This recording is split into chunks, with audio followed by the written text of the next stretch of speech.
Ça, on s'en fiche. On continue, et, qu'on soit bien d'accord, comme pour tout ce qui précède, vous n'avez pas à savoir refaire ces trucs-là. D'accord ? Ce n'est pas l'objectif. De toute façon, vous avez votre cours en UE3. Donc il ne s'agit pas de savoir le refaire, il s'agit de savoir pourquoi, dans quelques heures, je vais vous demander des trucs qui vont vous paraître débiles parce que ça ne correspond pas aux trucs simples que vous aviez déjà vus avant et que ce que je vais vous proposer va vous sembler compliqué. D'accord ? Ce ne sera pas compliqué, ce sera juste logique. Et les trucs simples que vous aurez déjà vus seront juste faux. Point. D'accord ? Mais au moins, vous saurez pourquoi je vous dis que c'est faux, ou en tout cas, en grande partie faux, et pourquoi il faut faire les trucs compliqués et pas les trucs simples que vous avez déjà appris.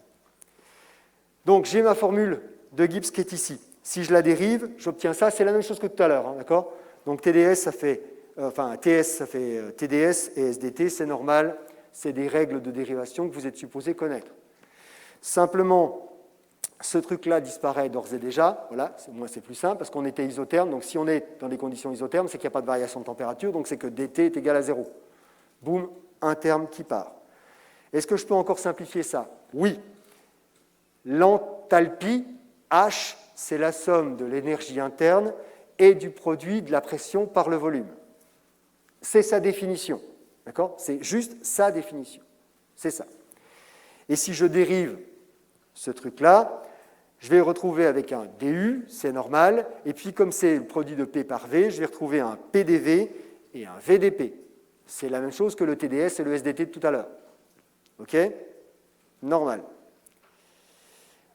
U, l'énergie interne, c'est le premier principe de la thermodynamique, c'est la quantité de chaleur plus la quantité de travail. C'est sa définition, c'est le premier principe. Je vais donc me retrouver avec d'où ça sort ça ? Pourquoi d'un seul coup je suis passé de Q à TDS et de W à PDV ? Le travail pour un gaz, c'est le produit de sa pression par la variation de volume. Je l'avais déjà cité un peu précédemment, d'accord ? Donc c'est ça. Voilà pourquoi il y a un PDV qui apparaît ici. Quant à Q qui est égal à TDS, c'est la définition de l'entropie. L'entropie, c'est Q divisé par T. Donc si l'entropie, c'est Q divisé par T, ça veut dire que Q, c'est TDS. D'accord ? Voilà. C'est pour ça qu'on a des TDS qui apparaît ici. Et vous voyez que là, magiquement, ça simplifie, ça simplifie. Donc du truc énorme auquel j'étais arrivé là, sans faire d'autres hypothèses au départ que je suis à température constante, isotherme, j'ai quasiment tout viré. La variation d'enthalpie libre à température constante varie avec la pression d'un gaz de cette manière-là. C'est le volume fois la variation de pression. Ah, ben c'est tout simple alors. Oui et non, pas tout à fait. On a encore un petit peu de boulot là-dessus. Est-ce que je peux en faire quelque chose de simple ? D'abord, j'avais des petits dés, c'était des petites variations.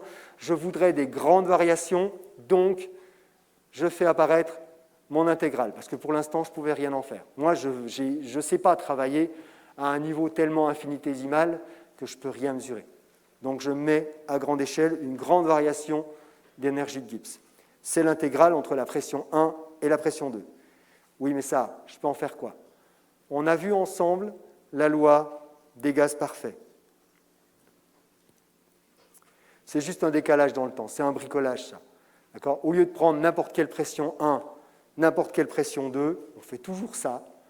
On définit une valeur de pression de référence.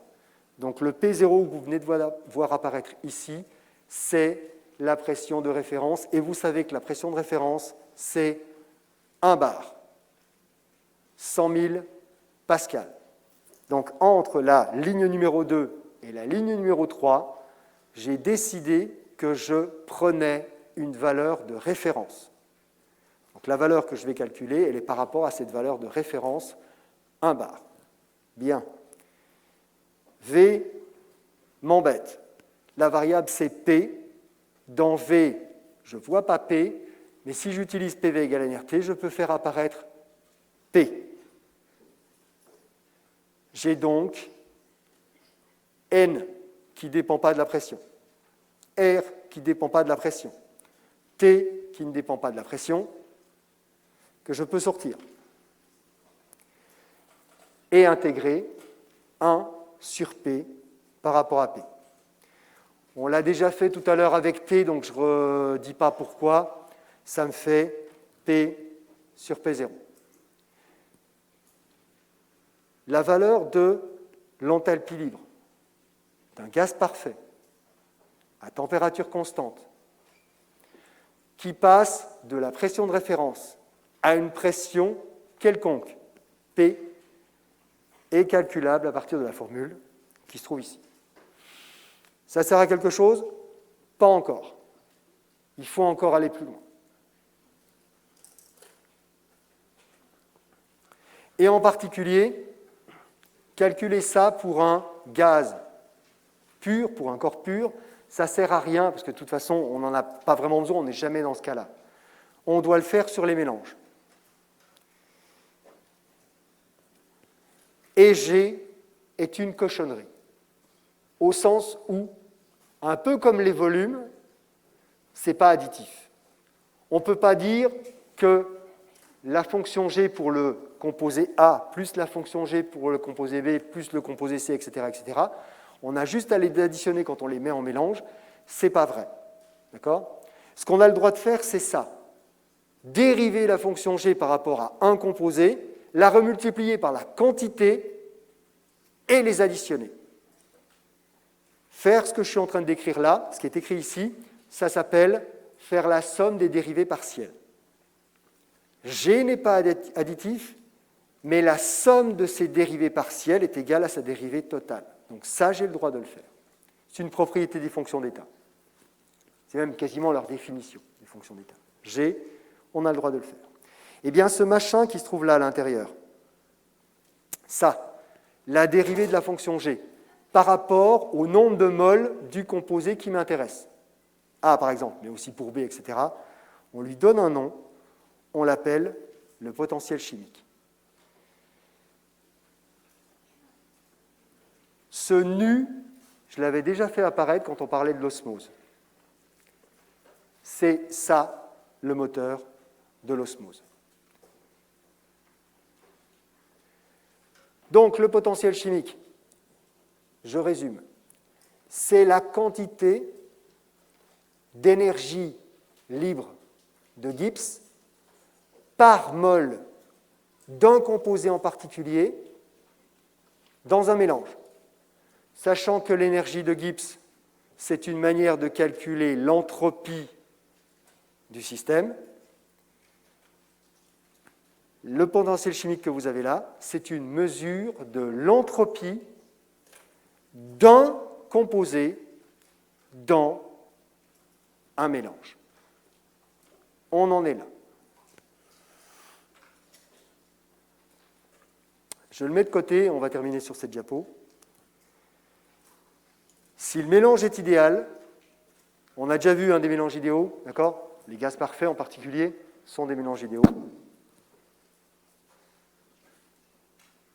Et dans les gaz parfaits, on sait que la pression partielle du gaz, c'est la loi de Dalton, hein, c'est sa fraction molaire multipliée par la pression totale. Eh bien, ce que j'ai écrit là, c'est-à-dire ce que j'avais déjà sur la première diapo, dire que l'enthalpie